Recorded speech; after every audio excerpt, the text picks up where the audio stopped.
Social media کی وجہ سے تبلیغ سے نکال دی۔ سوشل میڈیا تو 2012 سے استعمال کر رہے ہیں۔ حاجی عبدالوہاب صاحب رحمۃ اللہ علیہ کو جا کر بتایا، حاجی صاحب نے بالکل انکار نہیں کیا۔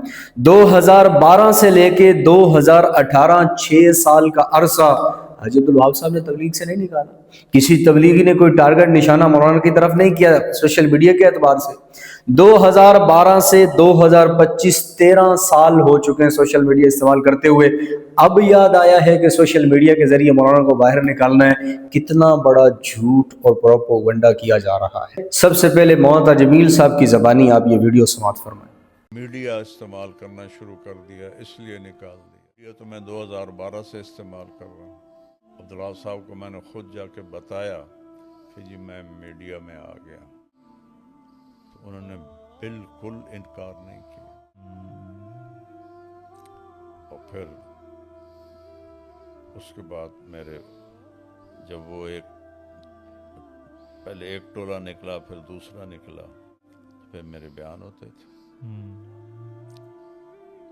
حاجی صاحب خود بیٹھ کے سنتے تھے، عصر کے بعد میرا بیان خود رکھواتے تھے۔ کبھی طے نہیں ہوتا تھا تو پھر جا کے مشورہ سناتے تھے، فرماتے طارق جمیل کا بیان رکھو۔ سوشل میڈیا کے استعمال کی وجہ سے تبلیغ والوں نے تبلیغ سے نکال دیا۔ بھائی سوشل میڈیا تو 2012 کے اندر مولانا جمیل صاحب نے جب سوشل میڈیا شروع کیا، حاجی عبدالوہاب صاحب رحمۃ اللہ علیہ کو جا کر بتا دیا کہ حاجی صاحب میں اب میڈیا کے ذریعے بھی تبلیغ کی محنت کو شروع کر دیا ہے۔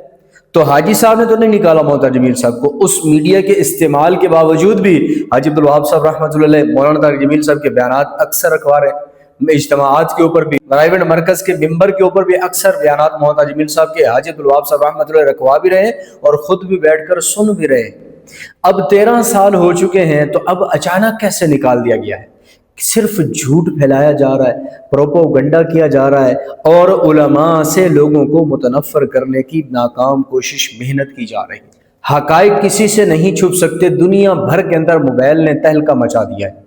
امیر ہے، غریب ہے، ریڑھی والا ہے، کوٹھی والا ہے، کار والا ہے، بنگلے والا ہے، ہر ایک کے پاس موبائل فون دستیاب ہے۔ یہاں تک کہ بچہ روتا ہے، اس کو دودھ دو، اس کو کوئی اور کھانے کی چیز دو، چپ نہیں کرتا، موبائل دیتے ہیں تو جیسے ویڈیو پلے ہوتی ہے وہ چپ ہو جاتا ہے۔ موبائل پر ہر ایک کو دسترس حاصل ہے، تو جس کی جتنی گنجائش ہے اس گنجائش اور وسعت کے مطابق وہ جیب کے اندر موبائل رکھ کر پھر رہا ہے۔ تو جہاں سوشل میڈیا کے نقصانات ہمارے سامنے آتے ہیں، وہاں وہی کچھ فائدے بھی آتے ہیں۔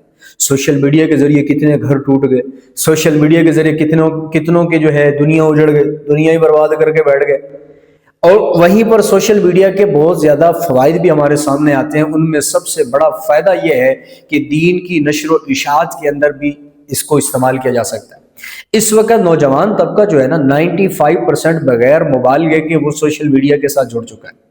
اور دوسری جانب اب دیکھتے ہیں تو بہت سے نئے مفسرین، محدثین، مجتہدین، انہوں نے سوشل میڈیا کی دنیا میں جنم لے لیا ہے، سوشل میڈیا کی دنیا میں پیدا ہو چکے ہیں، اور پھر وہ لوگ سوشل میڈیا کے اوپر اپنی خواہش اور مرضی کے مطابق قرآن اور احادیث کی تفاسیر کر رہے ہیں، اور دور حاضر کے لوگوں کو اسلاف سے کاٹنے کی ناکام کوشش محنت کر رہے ہیں۔ تو جب وہ باطل اتنی محنت کر رہے ہیں تو اب ضرورت اس بات کی ہے کہ اہل حق حضرات بھی آنکھیں بند کر کے اس پلیٹ فارم کو جوائن کر لیں، اور خاص کر امت کا نوجوان طبقہ جو ہے ان کے عقائد کو اس پلیٹ فارم کے ذریعے بچایا جا سکتا ہے۔ ایک طرف ٹک ٹاک پر ناچ گانا چل رہا ہے، یوٹیوب، فیس بک، سوشل میڈیا کے مختلف پلیٹ فارم سے فحاشی کو پھیلایا جا رہا ہے، تو وہیں پر ہماری دین کی کوئی بات، کوئی قرآن کی آیت کی تفسیر چلی جائے گی، کوئی حدیث آپ نے بیان کر دی، کوئی ہو سکتا ہے لاکھوں ہزاروں میں سے کسی ایک نے سنا، اس کے دل پر اثر ہوا، اس کی زندگی بدل جائے گی۔ کیونکہ ہر وقت جو لوگوں کی انگلیاں بھاگ رہی ہیں، 10 بندے بیٹھے ہوئے ہیں تو 9 ان میں سے موبائل استعمال کر رہے ہوتے ہیں۔ آپ نے اکثر مجلسوں میں یہ دیکھا ہوگا۔ تو مولانا طارق جمیل صاحب نے سوشل میڈیا کا استعمال شروع کیا 2012 سے۔ ہزاروں نہیں لاکھوں لوگ بیانات کو سن کر راہ راست پر آ گئے، توبہ تائب ہو گئے۔ اگر مولانا میڈیا کا استعمال نہ کرتے تو اتنی بڑی خلقت شاید استفادہ نہ کر سکتی، اور اسلام کا اصل چہرہ مولانا نے اسی پلیٹ فارم کے ذریعے لوگوں کو بتایا۔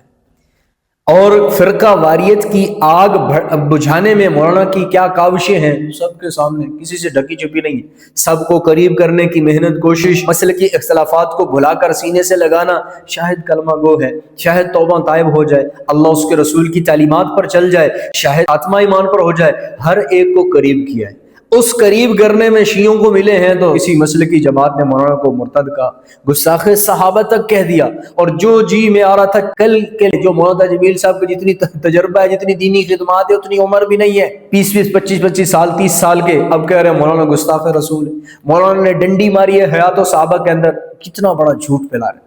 تو فرقہ واریت کی آگ کو بجھانے میں مولانا کی کاوش کسی سے ڈھکی چھپی نہیں۔ اللہ کو کیسے بیان کیا ہے کہ جو گناہوں کے دلدل میں پھنسا ہوتا تھا، وہ سمجھتا تھا میرے لیے تو جہنم ہے، لیکن جب مولانا نے سوشل میڈیا کے ذریعے اللہ کو بیان کرنا شروع کیا، ان لوگوں تک بیانات پہنچے، انہوں نے کہا یار اللہ اتنا غفور و رحیم ہے تو کیوں نہ ہم توبہ کر لیں، ایسی توبہ طائب ہوئے، پھر اس کے بعد گناہ کی طرف نہیں لوٹے۔ تو سوشل میڈیا کا استعمال وقت کی اہم ضرورت ہے، اور اس کا اب انکار بہت سے نقصانات کو جنم دے رہا ہے۔ اور پھر جو علماء سوشل میڈیا پر آتے ہیں ان کی پگڑیاں مت اچھالیں۔